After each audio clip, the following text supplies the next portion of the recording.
The wind screamed across the frozen plain, carrying fine snow like knives in the dark.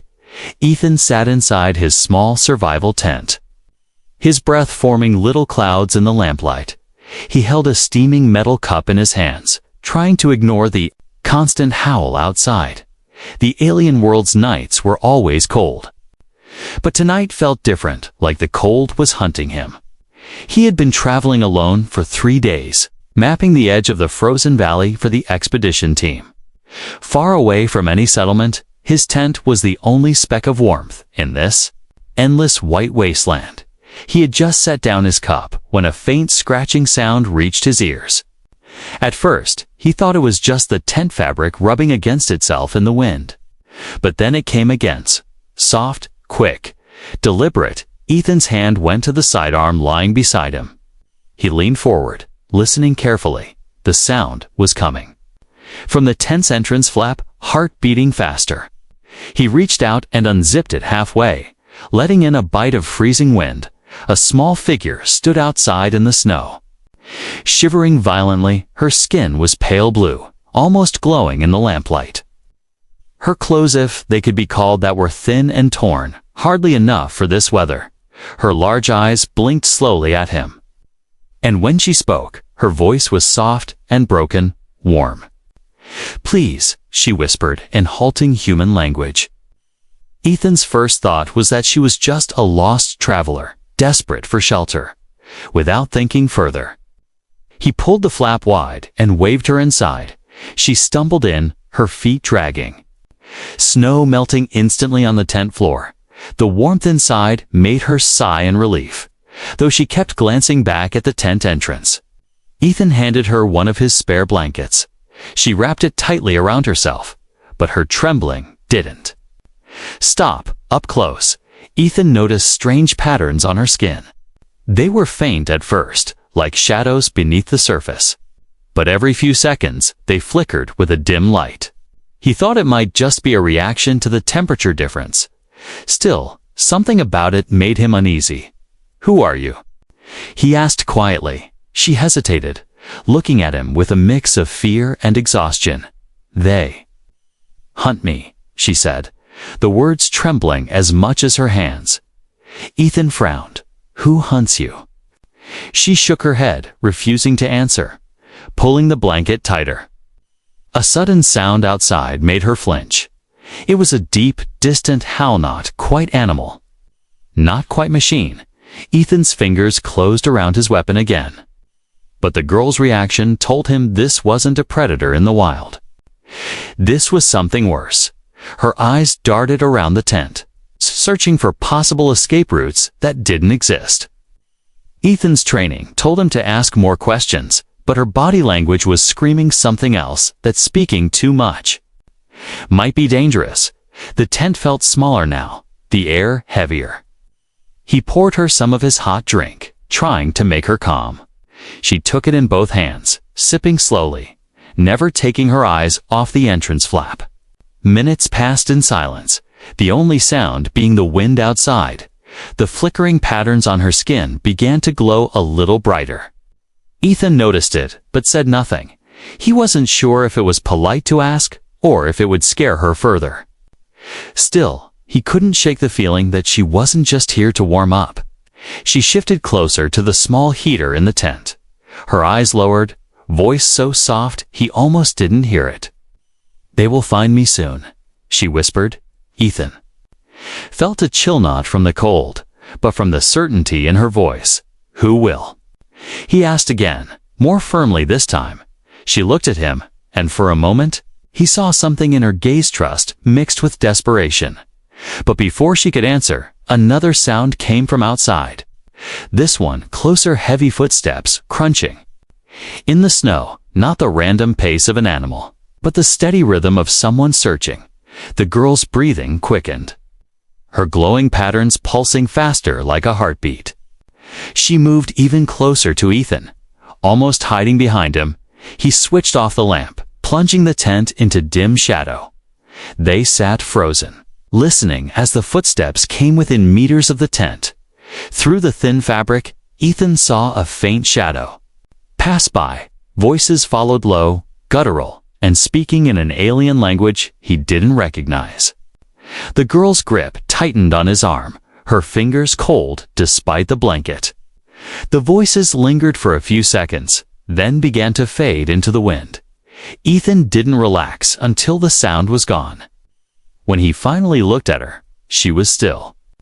Trembling not from cold now, but from something deeper. They will not stop, she said in a trembling whisper.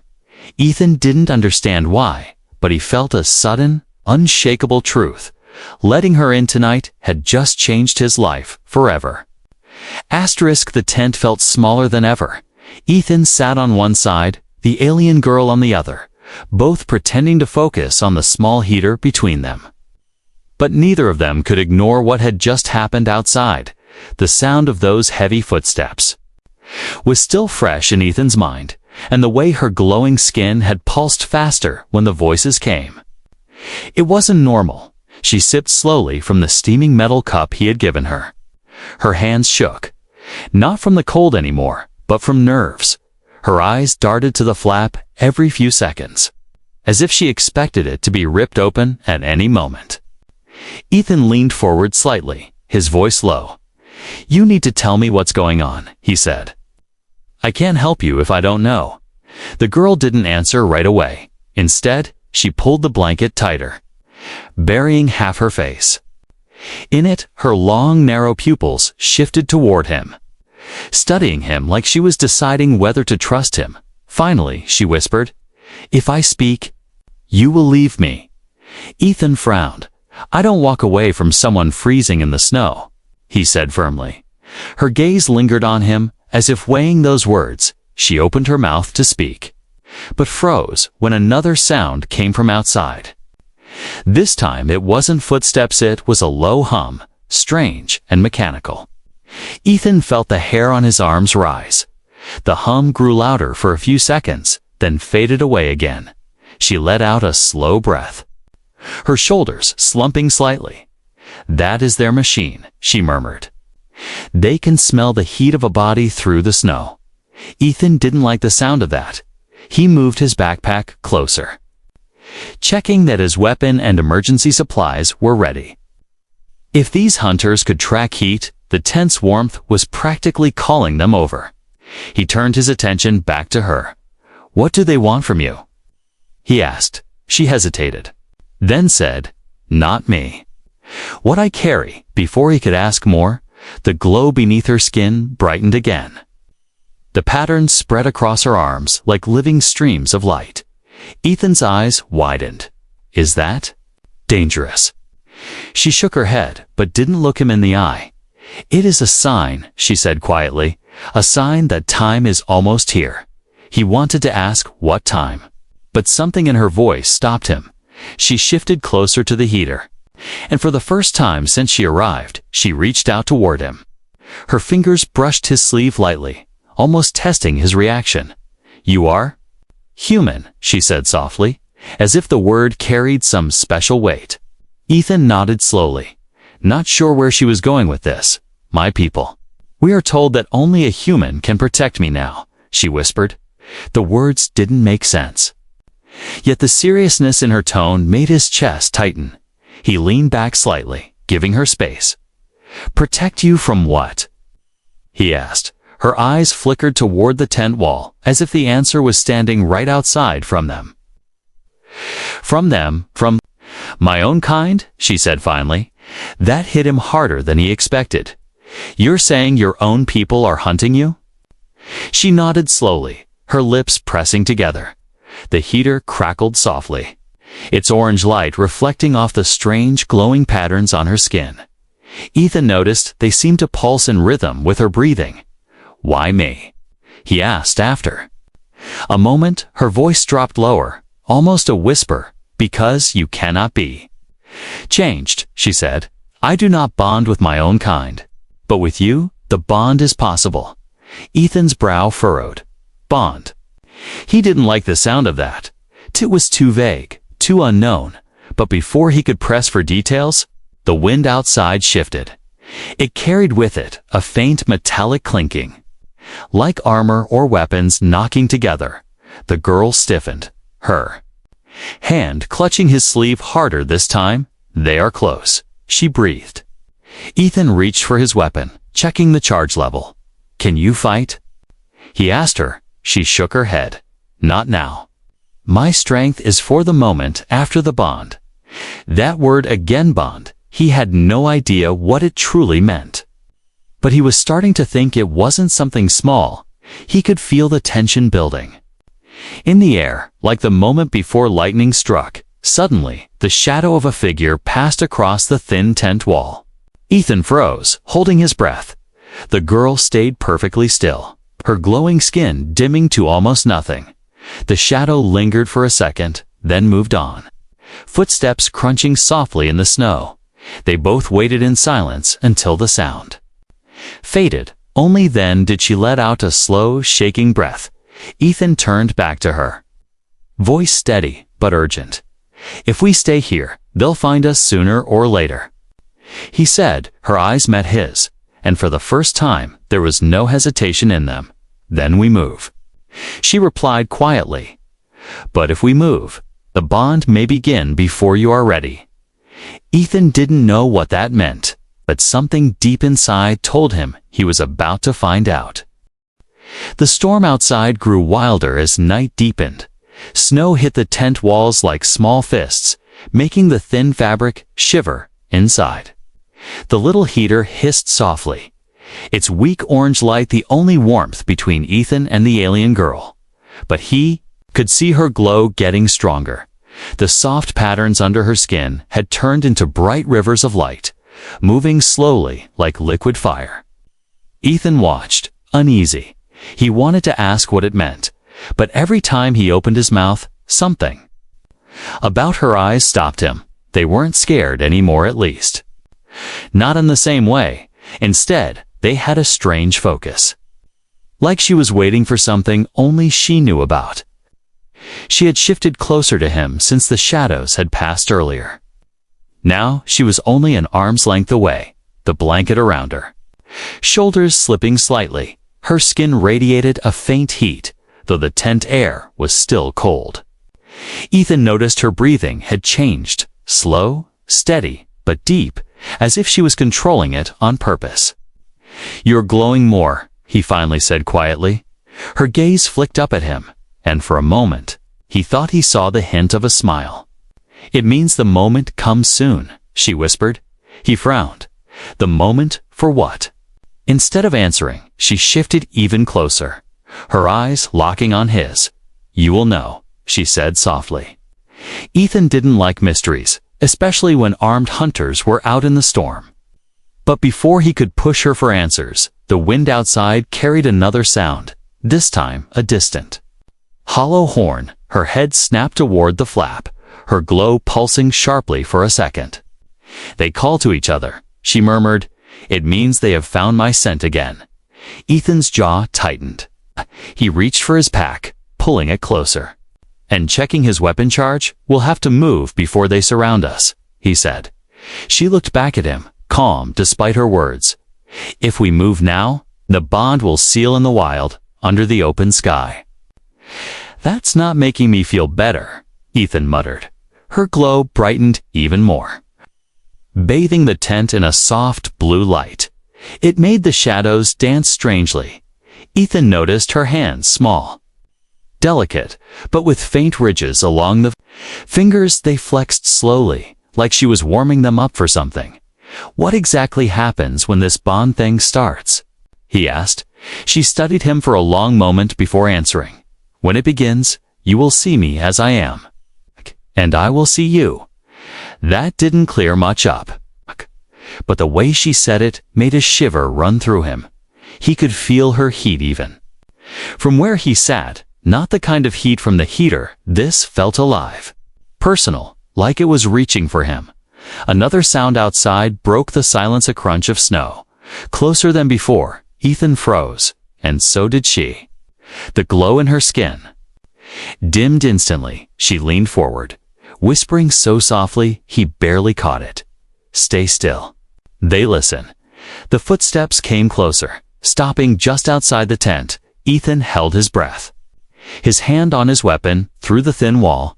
A dark shadow blocked the lamplight. A low, rumbling voice spoke in the guttural alien tongue. The girl's grip tightened on the blanket, her body tense. The shadow stayed there for what felt like a full minute before moving on. Only when the steps faded did she let out a slow exhale. She turned back to Ethan, her glow returning. "You see? Now why I came here," she said, her voice calm but edged with something heavier. "They will not stop until I am taken, or until I am bound to you." Ethan leaned back slightly, unsure what to say. It was becoming clear that whatever this bond was the only reason she'd found him. He thought back to how she had been standing in the snow earlier, weak, shivering. Almost collapsing now, she sat upright, her glow strong, her voice steady.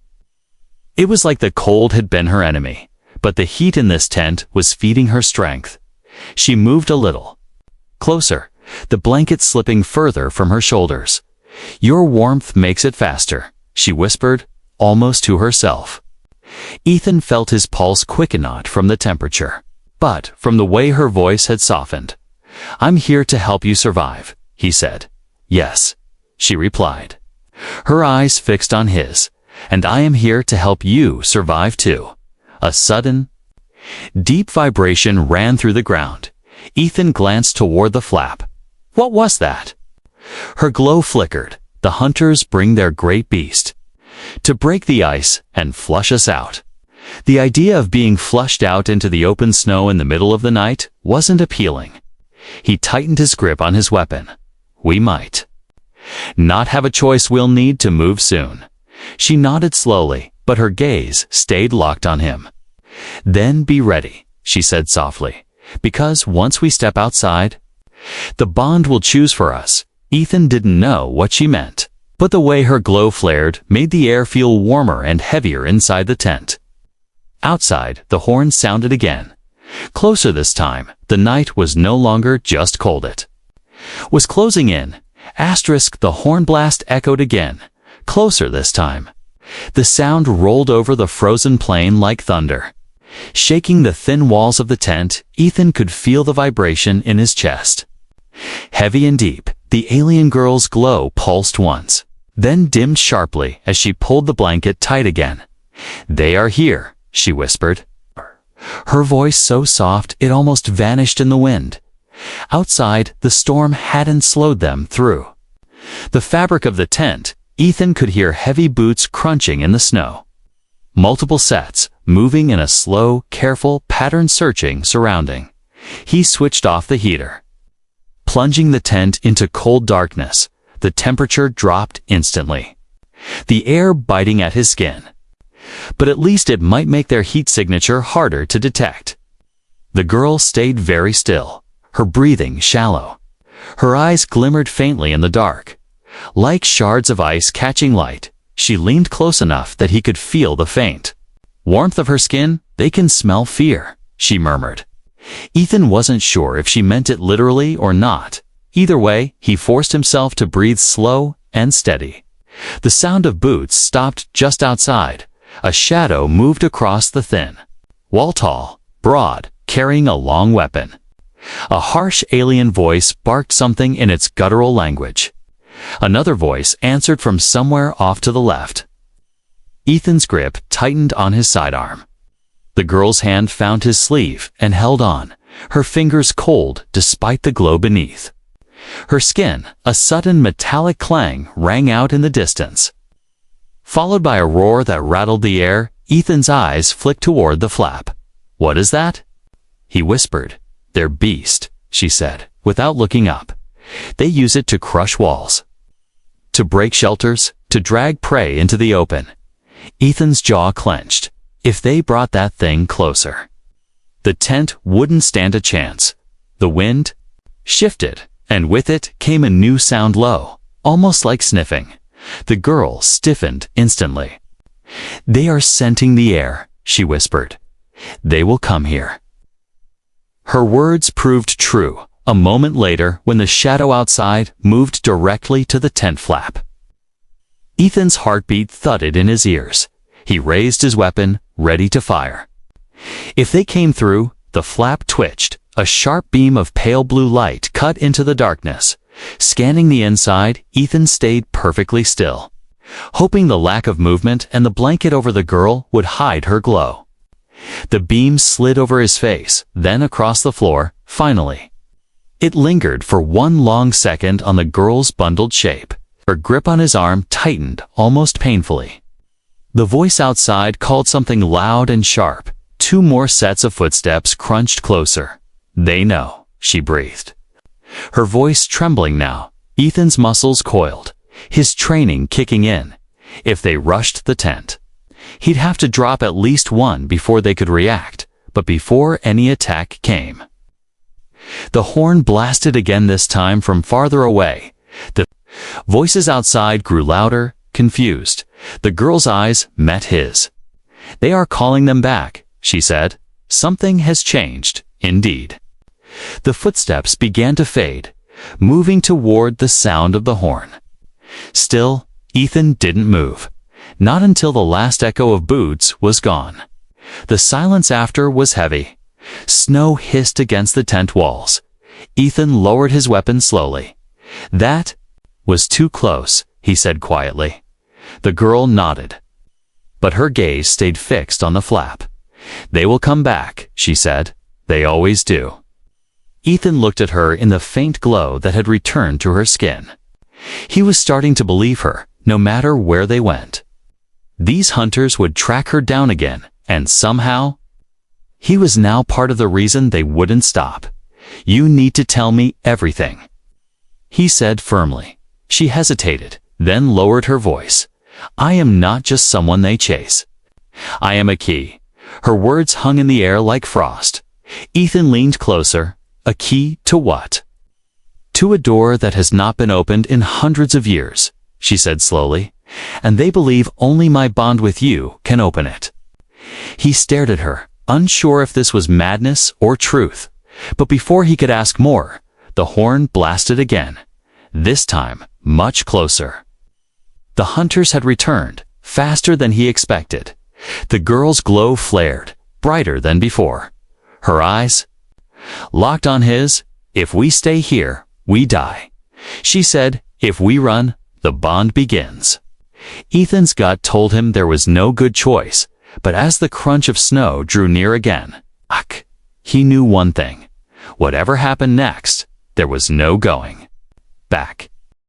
The wind outside howled like an angry beast. Snow swirled in tight circles across the frozen ground, hiding everything beyond a few meters. Ethan zipped his pack shut with steady hands, his weapon secured at his side. The alien girl sat close to the tent's center, her glow steady now, flickering, not fading, but strong and alive. It wasn't the weak light of someone seeking warmth anymore. It was the light of someone who knew exactly what she was doing. "You didn't come here by accident," Ethan said quietly. Her eyes met his without hesitation this time. "No," she replied. "I came for you." The words landed like a stone in his chest. "For me." "You didn't even know me," he said. "I knew," she whispered.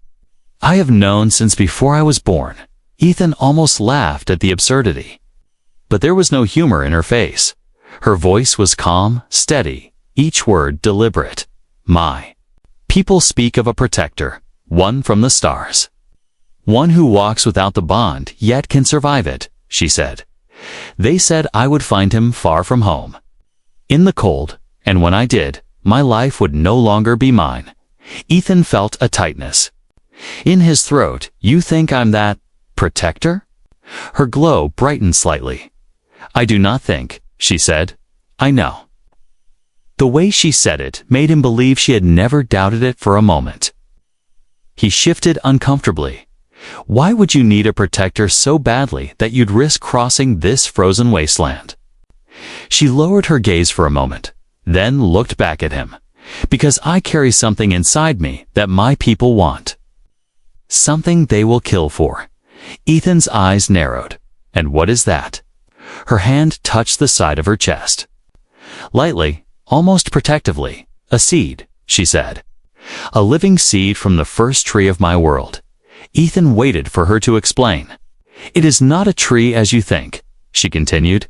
It is alive in ways that can change everything, heal lands, create life, feed millions. Her voice grew softer, but in the wrong hands. It becomes a weapon. Ethan understood then why she was being hunted.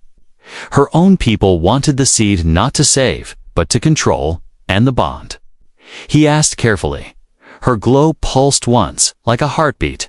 The bond locks the seed to the protector, she said. Once bound, only you can decide its use. And only you can keep it from them. Ethan leaned back, the weight of her words pressing on him. That's why they want to kill me too, he realized. She nodded slowly. If you die, the bond breaks. And they can take the seed from my body. Her voice was steady, but there was a shadow of fear in her eyes now. A loud crack sounded outside. Ethan froze, listening. The sound came again. Mice breaking under something heavy. They are moving. Closer, she said. Their beast breaks the frozen river to cut us off. He grabbed his pack, slinging it over his shoulder. Then we can't wait, he said. If the bond happens when we're running, so be it. She stood, her blanket slipping to the floor without it. Ethan could see her glowing patterns more clearly. They covered her arms, shoulders, and the sides of her neck, flowing like living streams of light. They seemed to respond to his presence, brightening. Whenever he looked at her, "You are not ready," she said softly, "but neither am I." Ethan gave her a tight smile. "Too bad we don't have a choice." They crouched near the tent flap, waiting for the sound of the nearest patrol to fade. The horn blast came again. Farther this time, Ethan motioned for her to move. She hesitated only for a second before stepping out into the cold. The wind hit them like a wall, snow stinging their faces.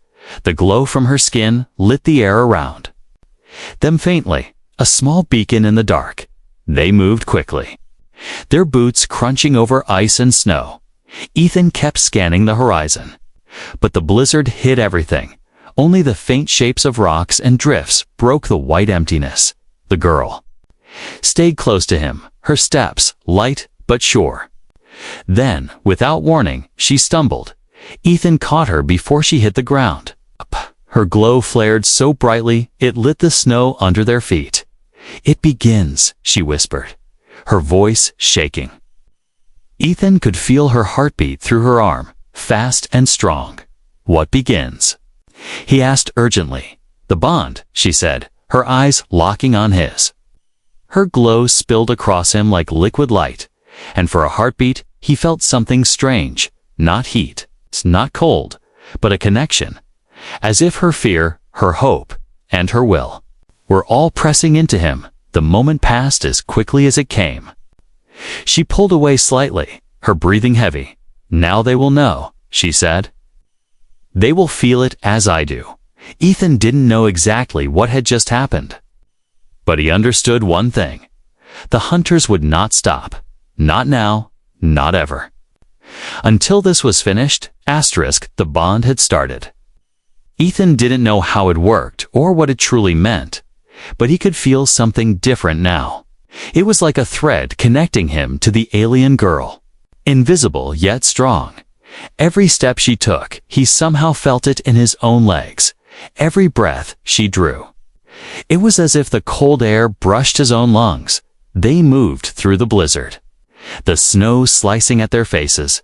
The wind roared in their ears, masking all but the loudest sounds, but even through the storm. Ethan could feel its pressure in the air. The hunters were close again. "They are following the bond," she said, her voice barely carrying over the wind. "They can sense where we are now." Ethan gritted his teeth. "Then we put as much distance between us as we can," he said, but she shook her head. "They will not stop.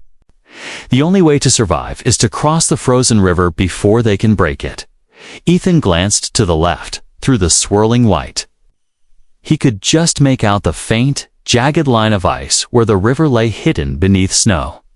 They pushed forward, their boots crunching through the drifts. The glow from her skin lit their way faintly, like a ghostly lantern, each time she looked at him. The light seemed to pulse brighter. He tried not to think about what that meant. All that mattered was reaching the river before the hunters closed. The ground began to change under their feet. It had a hollow sound when they stepped. Thin cracks appeared in the ice. Dark water lurking below. Careful, Ethan warned, tightening his grip on her arm, but she shook her head. They are already here, she said, and pointed through the storm. Dark shapes moved 3 hunters, tall and armored. Their glowing visors scanning the snow. One carried a long spear that pulsed with blue energy. Another held a net that seemed to shimmer like liquid metal. The third dragged a chain connected to something large and heavy behind him. Ethan's heart sank when he saw a tan, enormous creature. Its back hunched, tusks curling upward. Its thick hide was covered in frost, and every step it took made. The ice grown, that's their beast, she said, her voice tight. They will use it to smash the river ice and trap us. Ethan scanned quickly. Looking for a way across, a faint ridge of snow ahead might mean thicker ice. Come on, he said, pulling her toward it. The hunter spotted them instantly. Their voices sharp over the wind. The beast roared, the sound shaking the frozen ground. They ran. The ice groaning louder beneath their feet, cracks spider-webbed. Out from their boots, the girl's glow brightened until it was almost blinding in the storm. The hunters followed, their boots thudding against the ice. The beast moved slower, but with terrifying power. Each step it took shattered chunks of ice into the river, sending up bursts of freezing spray. Faster! Ethan shouted. The girl stumbled, but kept running, her breathing hard. Ethan could feel her exhaustion through the strange thread of the bond. It made his own legs feel heavier. As if her weakness was becoming his, too. He tightened his grip on her hand, pulling her onward. We're almost there, he said. Though he wasn't sure if it was true, a sudden blast of energy struck the ice beside them. The hunter with the spear had fired, the weapon's tip glowing hot. The ice cracked violently, a jagged line racing toward them. Ethan yanked the girl forward just as a chunk gave way beneath them. They leaped to firmer ground, the water below. Swallowing the broken slab, the beast roared again. Lifting one massive foot and slamming it down, the shockwave traveled across the ice. Splitting it open in several places, cold water gushed up in thin geysers, freezing almost instantly in the air. We won't make it, she gasped. Ethan scanned the river ahead and spotted a cluster of frozen boulders locked together by ice. If we can reach those rocks, we can climb to the other side, he said. The hunters were closing in fast. Gosh! Their voices rose in a strange, harsh chant. The girl's glow flared even brighter, and Ethan suddenly felt a rush of heat through his chest. It wasn't just from her being near it, it was from the bond itself. She looked at him with wide eyes. It is protecting you already, she said. The bond is giving you my strength. Ethan didn't have time to think about it. He used the burst of energy to pull her toward the rocks. The ice groaned and shifted under their feet. But they made it to the cluster. He shoved her upward first, then climbed after her. The beast charged, slamming into the ice where they had been standing seconds before. The impact shattered the surface completely, sending shards and water into the air from the safety of the rocks. Ethan looked back at the hunters. They stood on the far side. The beast snarling but unable to cross the gap of rushing black water. One of them pointed at him, shouting something in their language. The girl's grip tightened on his arm. They will not give up, she said, her voice steady now. They cannot. Not until one of us is dead. Ethan stared back at the hunters, feeling this strange warm pull of the bond deep in his chest. He didn't know how far its power would go. But he was beginning to think they might have to use it if they wanted to survive the night. The river roared between them and the hunters. Ethan stood on the icy rocks, his breath heavy in the frozen air. The alien girl stood beside him, her glow steady and bright. Across the gap, the hunters paced like caged predators, their beast snarling and pawing at the ice. Snow whipped around them in thick, blinding waves. But Ethan could feel their eyes locked on him. "They will find another way around," she said quietly.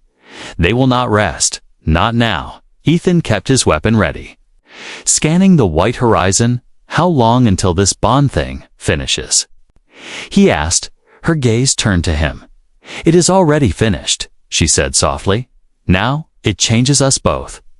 He didn't feel different, at least, not in a way he could explain. But when the wind shifted and the hunter's horn echoed again, he felt something strange. It wasn't just hearing the sound, he knew exactly where it came from, how far, and how many were moving toward them. He turned sharply to look in that direction. And she nodded. "You sense them now," she said. Through me, it wasn't just his hearing. He could feel her heart beat in sync with his. When she stepped closer, the cold seemed to fade. The bond wasn't just a connection, which power, and the hunters knew it. The girl placed her hand on his chest. "You can fight them now, and they will fear you," she said, "but you must trust me completely." Ethan hesitated. The sound of crunching snow already growing louder. He could see them for hunters now, not just three. They had found a crossing farther upriver and were coming fast, the beast leading, its tusks dripping ice. Ethan's instincts screamed to open fire, but she shook her head. "Not yet," she whispered. "Let them see." Her glow began to flare, brighter and brighter until it lit the snow like daylight. The hunters slowed for a moment, their visors tilting toward her. The beast let out a low growl, pawing at the snow as if uncertain. Then she spoke, not in human language, not in the guttural tongue of the hunters. It was something else, a sound that wasn't just heard, but felt in the bones.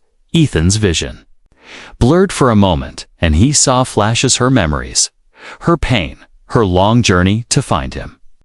When the vision faded, he realized he was standing taller, his grip on his weapon firm but calm. The cold didn't bite anymore, and his muscles felt light and strong. The hunters charged, their hesitation gone. The beast roared and lunged forward. Shaking the ground with each step, Ethan raised his weapon, firing in controlled bursts. Bolts of energy lit the storm, striking armor and forcing them to scatter. The girl moved with him, her glow pulsing in time with each shot. When one of the hunters tried to flank, she lifted her hand. A burst of light erupted from her skin, blinding him and sending him stumbling back. They fought side by side. Ethan's aim was sharper than ever, his reactions faster when the beast lunged. He dodged with a speed that didn't feel entirely human. He dove, rolled, and came up firing, striking the beast's shoulder and forcing it back with a furious roar. The girl's voice rose again in that strange language, and the hunters hesitated. Once more, her glow wrapped around Ethan like a shield, turning away the spear strike that should have pierced him. The battle felt endless, but slowly the hunters began to fall back. Their shouts grew less certain, their movements slower. The beast stamped and roared, but even it seemed to sense the change. Finally, one of the hunters called out sharply. The other stopped, then began to retreat into the storm. The beast backed away, its massive form fading into the swirling snow. Ethan lowered his weapon, breathing hard. "Why are they leaving?" he asked. She looked at him, her glow softer now. "They have seen the bond's strength," she said. "They will not risk more until they prepare." Her words were calm, but there was no relief in them. "This is only the first time," she added quietly. "They will come again and again, until one of us is gone." Ethan stared out into the blizzard where the hunters had vanished. He knew she was right. The bond had saved them tonight, but it had also painted a target on his. Back that would never fade. He turned to her. "So what now?" he asked. Her answer was simple. "Now, we run." Together, they began moving through the storm, their steps in perfect rhythm. Ethan could feel her presence in his mind like a warm fire in the cold. He didn't know where this path would lead, only that it was no longer his alone. Somewhere out there, the hunters regrouped, planning their next move, and somewhere inside him, the bond pulsed like a second heartbeat. Strong, unbreakable, ready for what came next.